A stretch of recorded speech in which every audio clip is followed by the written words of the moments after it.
The Utah Jazz, number 10th pick, Cody Williams, has all the pieces. Next on Locked on Jazz.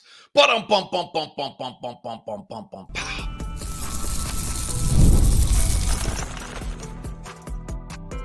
You are Locked on Jazz, your daily podcast on the Utah Jazz. Part of the Locked on Podcast Network. Your team every day. How are you? I am David Locke, radio voice of the Utah Jazz, Jazz NBA insider, and this is Locked on Jazz, your daily podcast on the Utah Jazz. Today, Cody Williams. Oh, that was it. Night one in Vegas. One play shows you he has all the pieces, but he also showed a lot of other things in that ballgame as well. So we will look at Cody Williams. Kyle Filipowski and Isaiah Collier both shined as well in that. And I still love Darius Baisley. Just love a guy who plays his game in Summer League. We'll talk about all the Jazz players in game one of Vegas. I'm actually heading to Vegas today. We'll be there for tonight's game, be there for Wednesday's game, bringing you shows live Tuesday and Wednesday for not live, but Tuesday and Wednesday shows from Vegas. Might pick up some interviews along the way, some various things. Who knows? Have some fun with it. So heading down to Vegas for that. We will also talk about, I think, the NBA misunderstands what a good perimeter defensive player is. Not actually great news for the Jazz if you look at it this way, but really just some thoughts on what good perimeter defenders are in the NBA and think they're gone. And then quick scan of Summer League. Did we sit around for like 9 months to talk about how crappy a draft class is? It's just fine. It's actually just fine. Probably. It's kind of what my point was the entire time. That's what's coming up on today's show. I am David Locke, radio voice of the Utah Jazz, Jazz NBA insider. This, as I mentioned, is Locked on Jazz. It's a daily podcast on the Utah Jazz. So when you tune in, you know exactly what you're going to get. You're going to get Utah Jazz each and every time. We are free and available on all podcasting apps as well as on YouTube. So please subscribe or follow. It's free. And on YouTube, hit the thumbs up button if you like what we're talking about, and hit the bell button so you're notified when we put up a show. Thank you very much for tuning in and making Locked on Jazz your first listen. And thank you for being an everydayer. Today's show is brought to you by our friends over at FanDuel. Make every moment more awe as the playoffs have wound down and the sports stop. Sports like we want them to this summer. FanDuel is looking to hook up all customers with boosts or bonuses daily. That's right. There's something for everyone every day, all summer long at FanDuel.com to get started. One play. Literally one play. I'm just literally going to share one screen with you for one play. It's all we have to share. It's all that matters. Here it is. This is all you need to see about Cody Williams and why we're so excited. He gets it on the left side. He pumps left. He goes, he doesn't go right. He goes left. He gathers outside the three-point line, outside the paint. He takes one dribble from outside the paint. He puts 1 foot down and he packs it with the left hand. Okay, why does this play have me this excited? Why does this play have me that excited? Well, let's walk through the various things that take place on this play to make it so awesome. And that is, when we look at this play in Cody Williams, it's a skill set that this is what you draft. You don't get a lot of other players. First of all, at Colorado, there wasn't much space in the paint. So if you watch the key here, Kenny Lofton and Taylor Hendricks are the bigs, and they're not in the paint. So there's NBA space here for Cody Williams. We've never been able to see Cody Williams operate in this space. If you've watched Cody Williams so far, he has a very short, compact, almost set shot three, which he gets off without a lot of space, which forces the defender to come up on him a little bit. He's right-handed, so the expectation would be that he wants to go right. The defender, wanting to keep him out of the middle, gets twisted on the jab step. Now opens up and he gets him left hand. But look at where the gather is here if you're on YouTube, and if you're on audio, I'll set up. His gather this is where length and difference matter. His gather high above his head with both hands happens at about 13 to 16 feet on the left side with one big, huge stride, and he plants 1 foot down and goes. There's a bunch of things here that are awesome about the finish and the jam. First off, you've probably heard this a lot. You have to be a 1-foot jumper in the NBA. It's really just not a choice. You have to be a 1-foot jumper in the NBA. The second thing that is of importance, if we think back at some of the better Jazz players we've watched over the years, or even just a lot of them, you think of Gordon Hayward, you think of Talen Horton-Tucker, think of how many guys have you seen drive to the basket, and when they get stretched out and they get wide, they no longer have any explosiveness. Gordon's evolution as a player is that he started to be able to make shorter steps. We talk about this all the time. You're going to have shorter steps in the paint to be able to get up and get on top of the rack. Well, Cody Williams on this play has anything but short steps. He takes a mammoth 1-2 to get to the rack from about 17 feet away and then gets on top of the cup and packs it. This is just a skill set you can't teach. Should one play?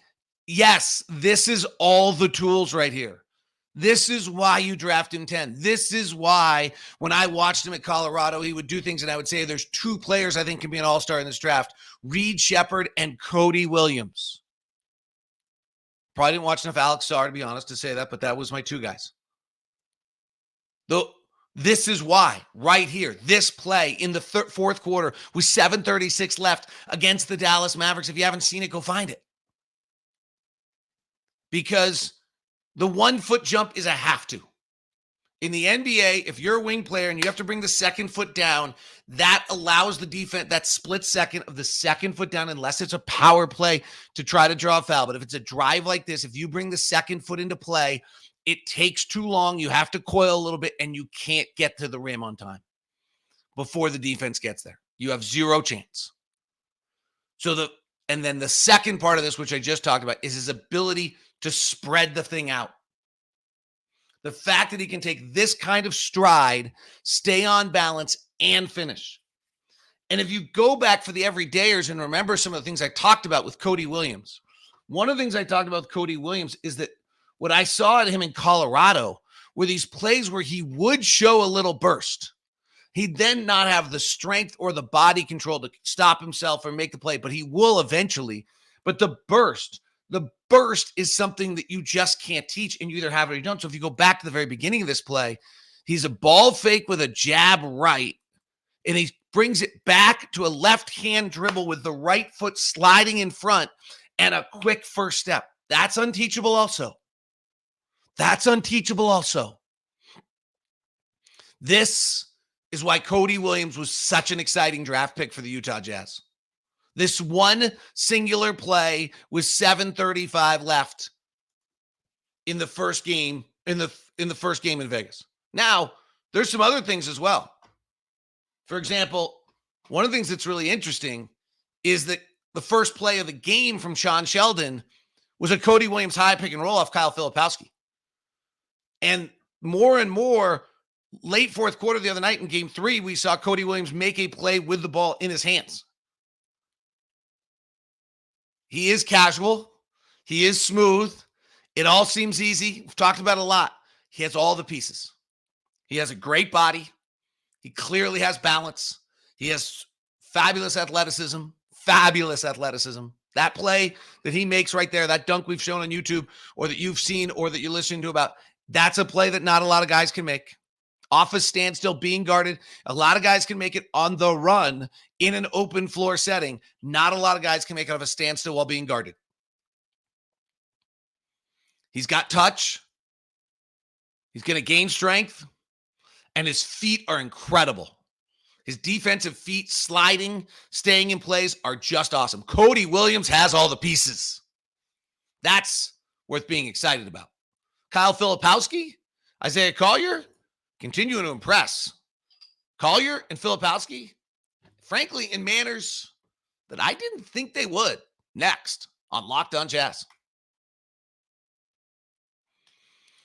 Monday edition of Locked On Jazz is brought to you by my friends over at Murdoch Chevy, located in Woods Cross, also in Logan. The Chevy truck, Americana.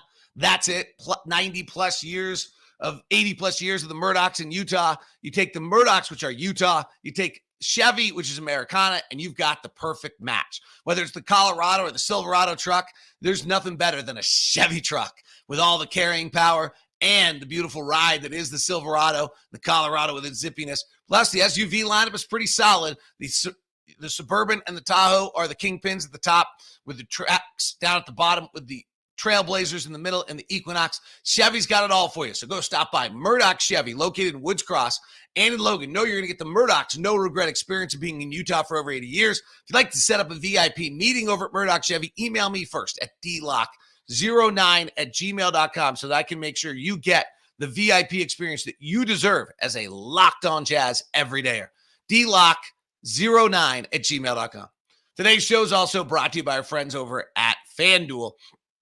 I love sports.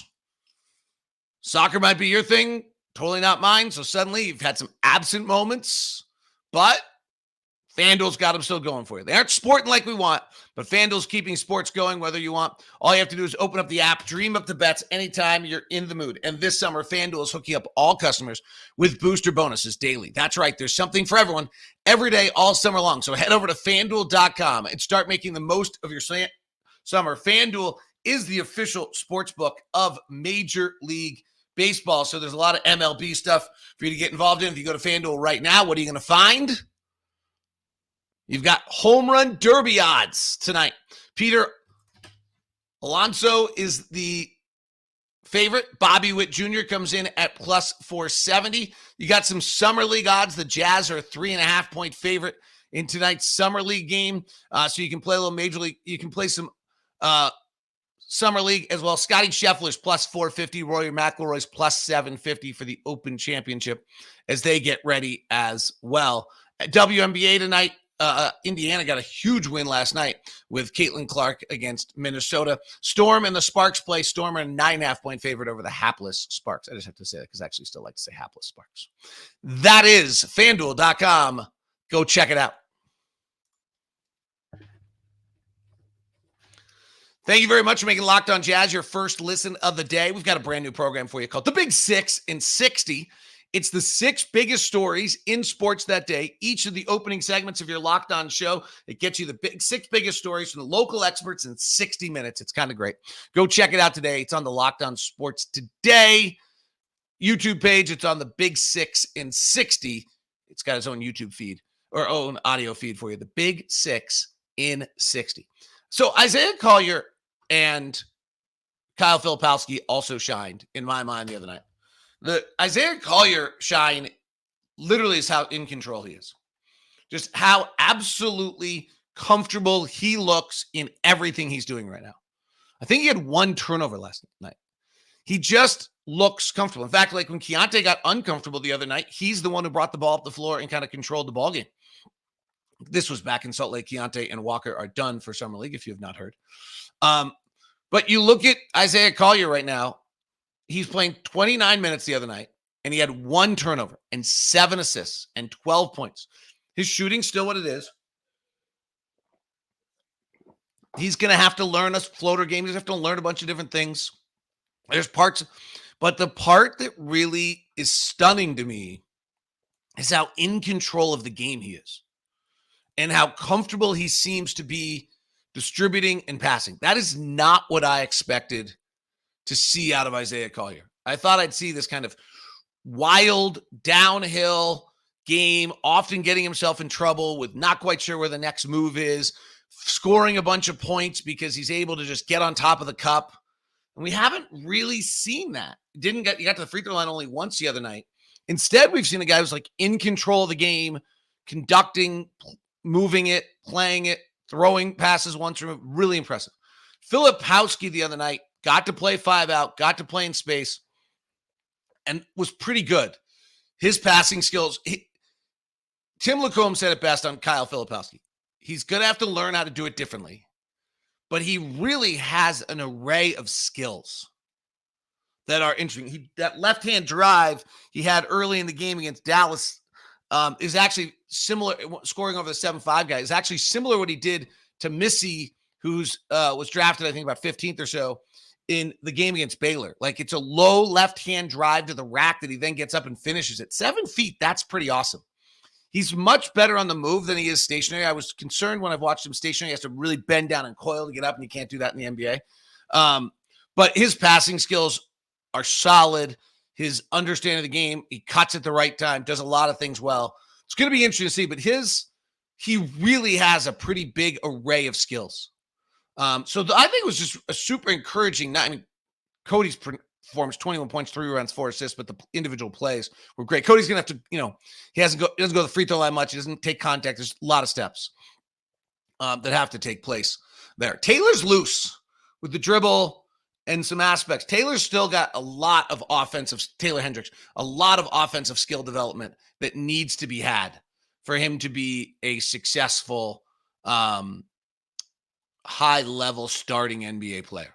I think Taylor's completely capable of suddenly getting to be like a 16-point, 8-rebound, 2-assist, 2-block guy by, what I say, 15 points. So that's a transition bucket or 2 a night, 1 or 2 threes a night. So we're at 6, we're at 8, we're at 10. An offensive putback gets us to 12. And then something else in the game kind of gets him to 14 or 15. And then certain nights where he hits a bunch of threes or the corner threes open, and the certain nights. And so you suddenly average 15 a night. Right now, he's not going to be able to get much off the bounce. He's not going to be able to close out and go drive into traffic or close out and read it very well. Those don't look comfortable to him to be able to do that yet. And I'm not super sold right now on some of his lateral defensive stuff, which has me a little bothered. Because I do think he's going to have to play a lot of switching 1 through 4. His secondary rim defense is awesome. His timing on block shots is amazing. I do feel like he's getting beat a lot on the floor, but I got to watch. It's one of those things that once you think it, you got to be careful about this as you're watching. So once I've thought that, which I've now thought, and I've said it out loud, and now you'll think it, every time it happens, you'll say, oh, look, he just got beat again. What you won't see is the 3 times he just stymied someone on those dribble drives because nothing bad happened, and so you miss those. And so it's really one of those things where I consciously need to watch, which that's why I'm going to Vegas, is to see things much more close and personal, to watch and actually see, intently, like really watch Taylor in open court and decide that's one of the primary things I'm watching for the game to see whether it's true, or if it's just that he's stymieing 3 guys and then on the 4th one he gets beaten, then I just hear the feel of the 4th one, right? Like you can make a lot of mistakes kind of in that thought. All right, I want to talk about perimeter defense. I know, weird. In the NBA. So I think the more I thought about it this summer, the NBA, and as we got to the draft, that the NBA might have this a little wrong. So what do I mean by that? What I mean by that is that it feels to me like when you look at the best perimeter defensive players in the NBA, they're big, strong, physical brutes. And a lot of times, I think what happens is we talk about defensive players long, lanky, and athletic. And certainly long, lanky, and athletic works. But I do kind of feel like it's a misnomer that the best defensive players on the perimeter are physical, strong, imposing, unmovable. So the best guarded defensive player. So I went to B-Ball Index, which is just an incredibly great site. I really just give them amazing credit. And I ran their numbers on primary defender involvement rate, which means you have to be very high, primary isolation defender, and then your defensive LeBron overall. And here's what came out as the best defenders over the last few years. So Jaden McDaniels came out as the number 1 defender that came out on this chart, or one of the best. He's long and lanky and athletic. He fits. He's the one we all talk about. But next was the 2021-22 version of Matisse Thybulle. He is a physical, imposing beast. And then the 2022-23 version of DeAnthony Melton, good pickup by the Warriors. Again, physically strong, not particularly long and lanky. Then Drew Holiday, physically strong, beast. Then Royce O'Neal in 2021 for Utah. That's physically strong. Like when you talk about Royce, you talk about someone who hits him and bangs off him in this stuff. Then Dylan Brooks in Memphis in 22-23. Then Javon Carter, small little pit bull guard who's in on you. He's not long and lanky. Quentin Grimes in New York in 22-23. That one's probably a little bit more athleticism. Back to Drew Holiday, 2021 in Milwaukee. Lou Dort, 2021 in OKC. So since 2020, when you look and you rank the best defensive players, they're big, physical, strong beasts.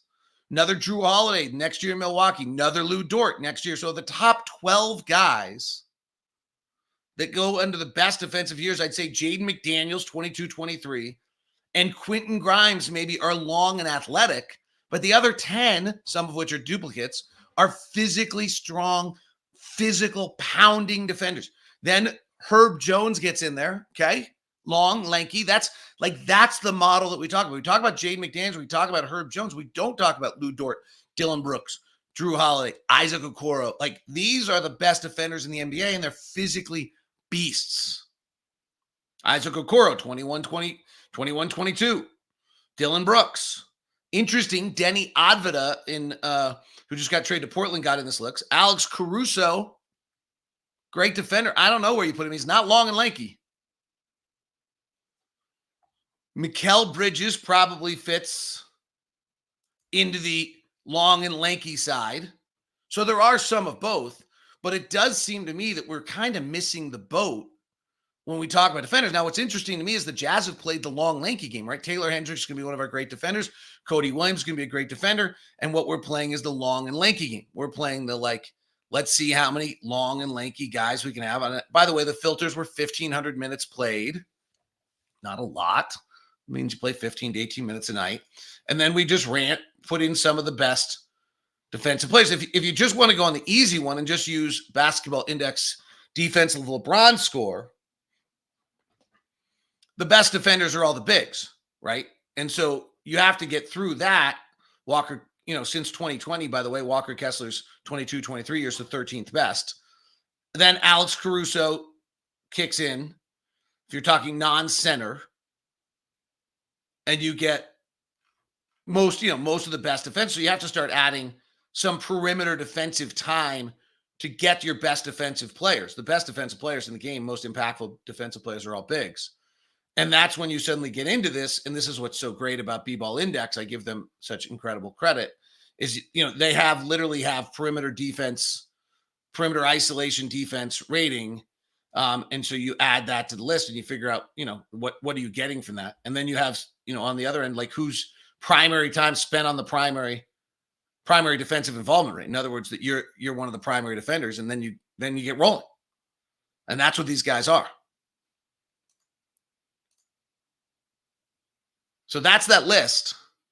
Every single one of these guys in primary defensive involvement rate is super high. Of the top 25 guys since 2020, I would say of 25, the physical brutes, Thibault, Melton, Holiday, O'Neal, Brooks, Carter, Holiday again. DeJounte Murray slides in here. I go long athletic. Lou Dort. Oh, I got the 1920. I got one too many seasons in here. There we go. I suddenly had the 19. I didn't mean to have the 1920 season there. So let me do that again. Sorry.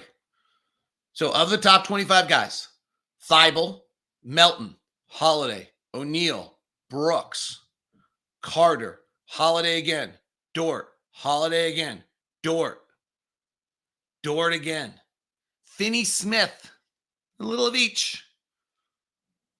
Iota Sumo, I'll give you athletic. Isaac Okoro, Dylan Brooks, Alex Caruso, Finney Smith. So OG Anunoby, Isaac Okoro, 17 of the top 25 perimeter defensive seasons since the 2021 season are done by physical brute defenders. To me, that's kind of interesting. All right. quick thoughts on what's happened so far in Summer League when we come back. Maybe this draft class wasn't so bad. Today's edition of Locked On Jazz is brought to you by our friends over at eBay Motors. Your ride or die needs the millions of parts, 122 million to be exact, that eBay Motors has to offer. What does that do for your ride or die? You always find exactly what you're looking for with eBay's Guaranteed Fit. Your part is guaranteed to fit your ride every time, your money back. Because with eBay Motors, you're burning rubber, not cash. With all the parts you need and the prices you want, it's easy to make your car the MVP. So bring home huge wins. Keep your ride or die alive at ebaymotors.com. Eligible items only. Exclusions do apply. eBay's Guaranteed Fit is only for U.S. customers. So passion, drive, patience is winning formula for any championship, including your car. eBay Motors has everything you need to maintain your vehicle. Level it up to peak performance.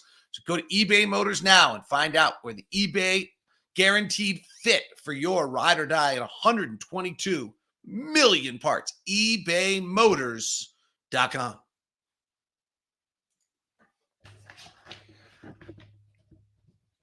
It's interesting to me how much we thought this draft class was going to be so brutal. And yet here early on in Summer League, they look pretty good. Excited to go watch them in person. Bad news for Denver, who really can't afford it. Their rookie, Deron Holmes, out for the year with an Achilles tendon injury. My favorite player of the draft, and we'll see what this all means. Reed Shepherd in his first two games, 9 of 17, 9 of 15, so 18 of 32 from the field, 5 of 11 from three, averaging 22 points, 5 rebounds, 6 assists, 3 blocks, and 2 steals. I had kind of said that, frankly, my viewpoint was go get Reed Shepherd and get out of the draft. I thought he was that good. Shea has been all right. 7 of 16 in game 1, 4 of 12 in the other. So he's 11 of 28. That's not great. 4 of 16 from 3. Frankly, the fact he can get all the shots off actually matters the most. Actually, so far, the G League, the Summer League has matched kind of what we thought. Olivia Sarr is 8 of 26. So the number 1 and number 2 picks are like, Sarr is 2 of 10 from 3, does have 6 blocks. But this was the story on the draft, was that the top players were not maybe that great, but the fact of the matter was that the next tier of players seemed to be fine. Stephen Castle's played 1 game. I'm super curious to see what happens with Stephen Castle's shooting. He went 8 of 21, 2 of 6 from 3, had 22 points, 5 rebounds, 4 assists. That's pretty good. Ron Holland, another one I was super curious to see on his shooting, went 5 of 15, 0 of 2 from 3. Maybe the surprise so far is Rob Dillingham of Minnesota gambled big on the small diminutive guard, who's the 8th pick of the draft. He is 7 of 26 to start and 2 of 9 from 3, went 14 points in one game, 4 in the other. Donovan Clingan had a big rebounding game, went 1 of 8 to start. So the top 10 picks so far, Risha Shea has gotten the shot off, which I think is equally as important to have 28 shots off. Sarr, 3rd pick, Reed Shepherd's been brilliant. 4th pick, Stephen Castle. We'll see. Holland, the 5th pick, gets a second game tonight. The 6th pick of the draft, I'm blanking on as literally I sit here right now. Was it? Saloon, he's played off the bench for the Hornets. Donovan Clingan's 1 game was a 1 for 8, 0 for 3. Rob Dillingham and Zach Edey was really, really good in Summer League. And Matisse Bazulius for the Bulls, the pick after Cody Williams, was very good. 12th and 13th picks are basically out for the year. Then Bub Carrington for Washington's been pretty good at 14. And Collier had a good game at 15. So it's, kind of the book on this draft was, we'll have to see what, over time. But the book on this draft was that once you got out of the top, it was going to be pretty good. Bub Carrington had 19 points, 9 rebounds, 8 assists, almost a triple-double, 5 of 10 shooting, 4 of 8 for 3 from Washington. I liked him a lot. He had run the most pick and rolls of anyone. He was probably going to be ready. He's a pretty interesting player. So that's a good pick by Washington. In the second game, when Reed Shepherd and Bub Carrington kind of went head-to-head, Carrington had 18 points, 4 rebounds, 5, went just 5 of 16, but another 4 of 10 from 3. So pretty nice on that. The interesting ones, kind of because of their first nights not being as good, will be when Portland takes the floor tonight in their second game against Philadelphia. That'll be at 5:30 their time, 6:30 our time, whether or not Donovan Clingan has a better game. And then the other one to me will be Detroit in the early game today. They play Houston. Houston will be playing its third game already. I don't know if Reed Sheppard will play a back-to-back, but that one is Ron Holland's second game. We'll see how he shoots it in that one. Those would be the ones I'll kind of keep an eye on tonight. I don't know that Zach Edey will go, but if he does, Memphis plays today at 6 hour time on ESPNU. Boston and the Lakers play tonight. That game just doesn't, well, if the kid out of Creighton plays, whose name is Blake Baylor Shireman. I think this is Boston's first game of the Summer League. Nope, they played Miami earlier, actually, in the Summer League. Shireman in that one went 4 of 9, 13 points, 5 rebounds, 6. I would expect the 23-year-old college players to be good in Summer League. They're still older than everybody else on the floor. Have a great one. This is Locked on Jazz. We'll talk to you from Vegas tomorrow. Thank you very much for tuning in. Jazz tonight, we'll have reports on that one. If you're on YouTube, we'll send you to the first ever national 24/7 channel on YouTube. If you're on audio, Big 6 and 60.